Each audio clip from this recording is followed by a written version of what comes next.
निशाकराभ्यां दौर्भाग्यदावां बुधमालिकाभ्यां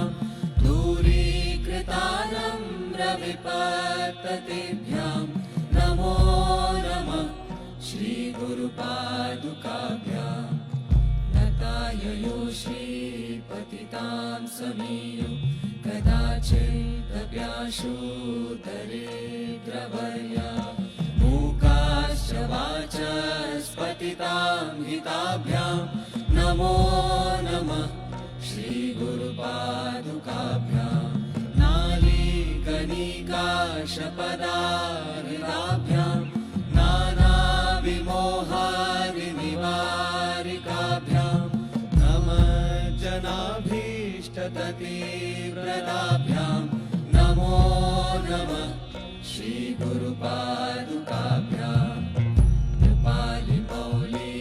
व्रजरत्नकान्ति सरिद्विराज जशकन्यकाभ्यां नृपद्वदाभ्यां नतलोकपङ्क्तेः नमो नमः श्रीगुरुपादुकाभ्यां पापान्धकारार्कपरम्पराभ्यां तापत्रयाहीन्द्रखगेश्वराभ्यां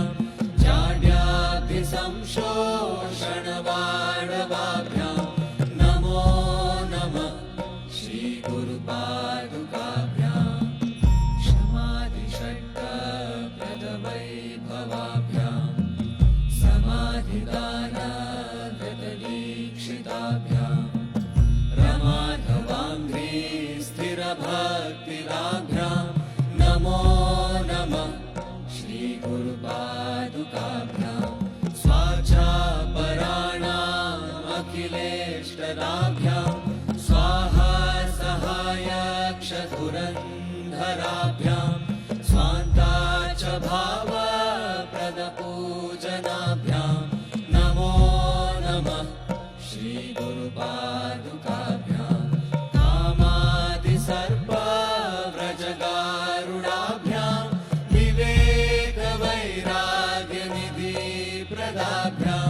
बोधप्रदाभ्यां मृतमोक्षदाभ्यां नमो नमः श्रीगुरुपादुकाभ्यां अनन्तसंसारसमुद्रतार नौकायिताभ्यां गुरुभक्तिदाभ्यां वैराग्यसाम्राज्यदपूजनाभ्यां नमो नमः श्रीगुरुपादुकाभ्यां कवित्ववाराशिनिशाकराभ्यां दौर्भाग्यदावां बुधमालिकाभ्यां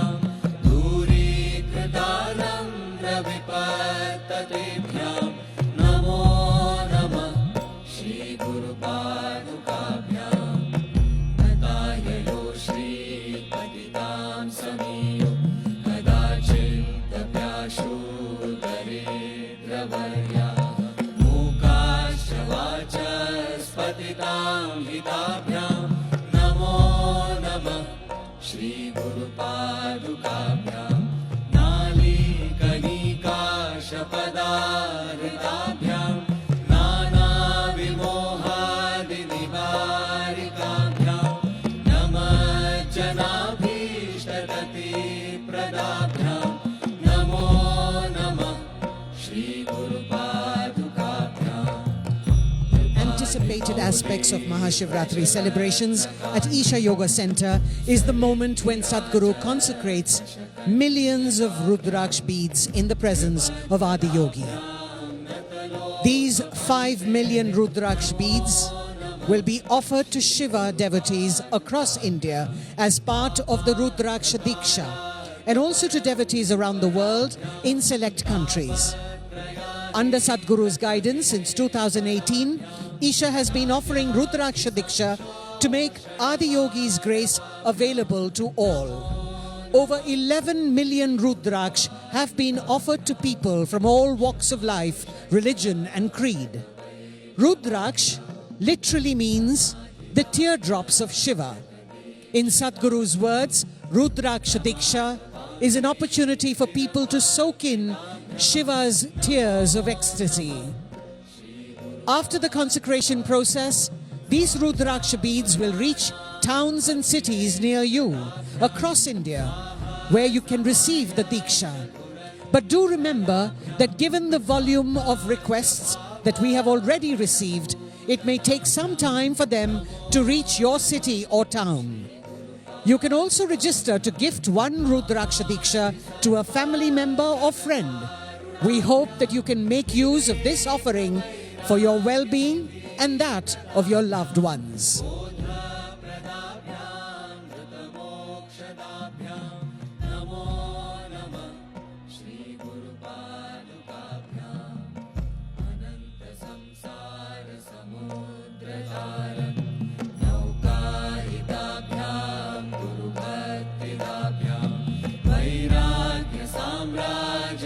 पूजनाभ्यां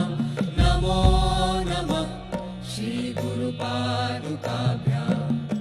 कवित्ववाराशि निशाकराभ्यां दौर्भाग्यदावां बुधमालिकाभ्यां दूरीकृतानम्र विपत्ततेभ्यां नमो नमः श्री गुरुपादुकाभ्यां श्रीपतितां समीयु कदाचिदभ्याशोदरिद्रवर्या मूकाश्च वाचस्पतितां हिताभ्यां नमो नमः श्रीगुरुपादुकाभ्यां नालीकनिकाशपदाहृदाभ्यां नानाविमोहादिनिवारिकाभ्यां प्रदाभ्यां नमो नमः श्री गुरुपादुकाभ्यां कृपालिमौली व्रजरत्नकान्ति सरिद्विराज झषकन्यकाभ्यां नृपद्वदाभ्यां नतलोकपङ्क्तेः नमो नमः श्री गुरुपादुकाभ्यां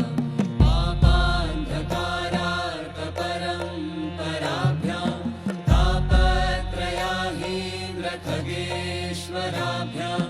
जाड्याभिसंशोषणवाडवाभ्यां नमो नमः श्रीगुरुपादुकाभ्यां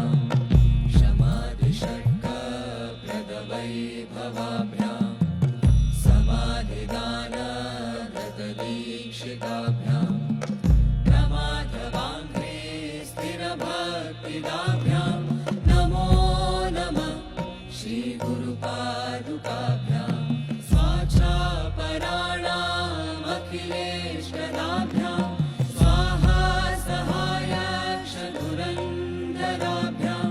स्वान्ताच भावाप्रदपूजनाभ्यां नमो नमः श्री गुरुपादुकाभ्यां कामादिसर्पव्रजगारुडाभ्यां प्रदाभ्यां बोधप्रदाभ्यां मृतमोक्षदाभ्यां नमो नमः श्री गुरुपादुकाभ्यां अनन्तसंसारसमुद्रतार नौकायिकाभ्यां गुरुभक्तिदाभ्यां वैराग्यसाम्राज्यदपूजनाभ्यां नमो नमः श्री गुरुपादुकाभ्यां कवित्ववाराशि निशाकराभ्यां दौर्भाग्यदावां बुधमालिकाभ्यां दूरीकृतानम्र विपत्ततेभ्यां नमो नमः श्री गुरुपादुकाभ्यां